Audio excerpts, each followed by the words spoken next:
क्या आपने कभी महसूस किया है कि आपकी ही संतान कभी आपको सबसे बड़ा सुख देती है और कभी वही दिल को सबसे बड़ा और सबसे गहरा घाव? क्यों एक ही घर में पले दो बच्चे, एक माँ बाप की सेवा में जीवन लगा देता है और दूसरा उसी माँ बाप को अकेला छोड़ देता है? क्या यह सिर्फ परवरिश है या इसके पीछे छिपा है कोई गहरा राज?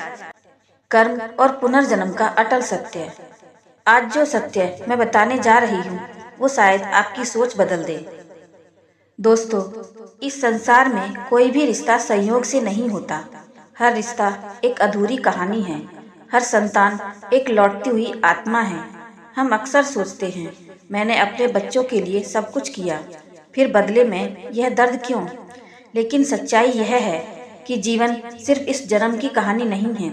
आत्मा की यात्रा बहुत लंबी है। दोस्तों, आपने देखा होगा कि कुछ बच्चे जन्म से ही शांत, समझदार और सेवा भाव वाले होते हैं और कुछ जिद्दी, गुस्सैल और विद्रोही। एक ही घर, एक जैसे संस्कार, फिर भी स्वभाव में इतना अंतर क्यों? क्योंकि आत्माएं नई नहीं होती। वे अपने साथ पिछले जन्मों की यादें नहीं, पर कर्मों की ऊर्जा जरूर लाती हैं। जो आपने बोया था वही अब फल बनकर आपके सामने खड़ा है। अगर आपकी संतान आपकी एक आह पर बेचैन हो जाती है, आपके दुख में रो पड़ती है, आपकी सेवा को अपना धर्म मानती है, तो समझ लीजिए कि कभी आपने किसी आत्मा के आंसू पोंछे थे, किसी बूढ़े को सहारा दिया था, किसी अनाथ को अपनाया था।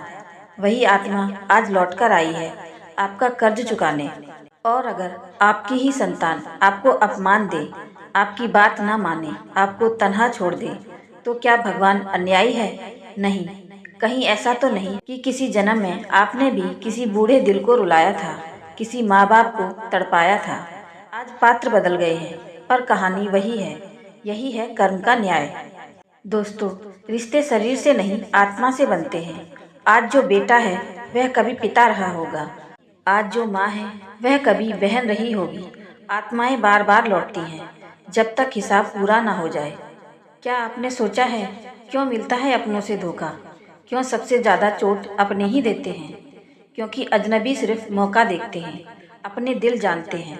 दुनिया तब तक साथ देती है जब तक तुम झुके रहते हो। जैसे ही सीधा खड़े होते हो तुम चुभने लगते हो। लोग तुम्हारी अच्छाई का फायदा उठाते हैं, तुम्हारी चुप्पी को कमजोरी समझते हैं। लेकिन याद रखो, हर धोखा भी एक कर्म है और हर अन्याय लौटकर आता है। क्या आपने कभी रात के सन्नाटे में यह सोचा है कि आपकी ही संतान कभी आपकी सांसों का सहारा बन जाती है और कभी वही आपके दिल का सबसे बड़ा बोझ क्यों बन जाती है? क्या सच में बच्चे सिर्फ इस जन्म की परवरिश का परिणाम है या वे आपके ही अधूरे कर्मों की वापसी? हर रिश्ता एक अधूरी कहानी का अगला अध्याय है। हम सोचते हैं, मैंने अपने बच्चों के लिए सब कुछ किया, फिर भी बदले में दर्द क्यों? लेकिन हम यह भूल जाते हैं कि जीवन केवल इस जन्म की कहानी नहीं है। आत्मा का सफर लंबा है। वह जन्म लेती है, सीखती है, गलतियां करती है, दुख देती है और दुख पाती है और फिर अधूरे हिसाब पूरे करने के लिए लौट कर आती है। कल्पना कीजिए, एक महिला थी। उसने अपनी सास को कभी सम्मान नहीं दिया, उनके बुढ़ापे को बोझ समझा, उसे ताने मारे, उनका अपमान किया।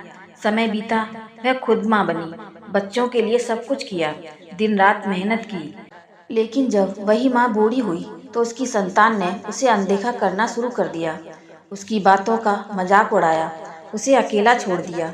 वह रोती थी और कहती थी, मैंने तो अपने बच्चों के लिए सब किया, फिर मुझे यह सजा क्यों? लेकिन आत्मा के नियम अलग होते हैं। पात्र बदल जाते हैं पर कहानी नहीं बदलती।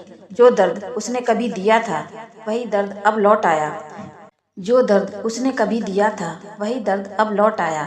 यही है कर्म का न्याय। दोस्तों, संतान वरदान बनकर कब आती है?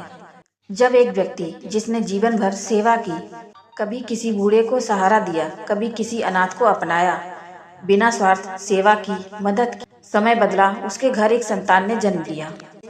वह बच्चा बचपन से ही संवेदनशील था, माँ बाप के चेहरे की झुर्रियों को पढ़ लेता था, उनकी थकान समझ लेता था, उनके लिए जीता था।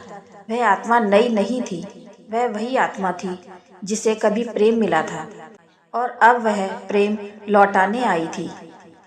अब जरा सोचिए, क्यों अलग अलग होते हैं एक ही घर के बच्चे, एक ही घर, एक ही खाना, एक ही स्कूल, एक ही संस्कार, फिर भी एक बच्चा शांत और दूसरा विद्रोही क्यों? क्योंकि आत्माएं अलग हैं, उनकी यात्राएं अलग हैं, उनके कर्मों का बोझ अलग है। कोई आत्मा अधूरा सपना पूरा करने आई है और कोई अधूरा प्रतिशोध लेने। कोई आत्मा प्रेम लौटाने आई है तो कोई आत्मा परीक्षा लेने आई है। हम सोचते हैं अपनों से ही हमें इतना दर्द क्यों मिलता है, क्योंकि अजनबी सिर्फ अवसर देखते हैं, अपने दिल जानते हैं। जब कोई अपना चोट देता है तो वह सिर्फ वर्तमान का व्यवहार नहीं होता, वह कई जन्मों का जमा हुआ भाव होता है। कभी आपने किसी आत्मा को अनदेखा किया होगा, कभी किसी की भावनाओं को कुचला होगा। आज वही आत्मा आपके घर जन्म लेकर आई है ताकि आप वही दर्द महसूस करें। यह सजा नहीं, यह संतुलन होता है। कभी कभी हम सोचते हैं कि भगवान अन्यायी है। कभी कभी मासूम बच्चे जन्म से बीमार होते हैं, कभी कोई अनाथ हो जाता है, कभी कोई अत्याचार सहता है। हम पूछते हैं भगवान ऐसा क्यों? लेकिन ईश्वर नियम है, न्याय है, ऊर्जा का संतुलन है।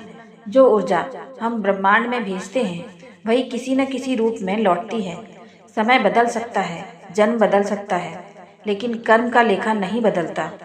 अब सवाल यह आता है कि क्या सुधार संभव है? सबसे महत्वपूर्ण प्रश्न यही है, अगर हमने कभी गलती की तो क्या सब खत्म? नहीं, यही मानव जीवन की सुंदरता है। हमें सुधार का अवसर मिलता है। अगर आपकी संतान गुस्से में है, आप धैर्य बनिए। अगर वह दूर है, आप प्रेम बनिए। अगर वह कड़वी है, आप मधुर बनिए। जब आप बिना अपेक्षा प्रेम देना शुरू करते हैं तो कर्मों की आग ठंडी होने लगती है, आत्माएं पिघलने लगती हैं।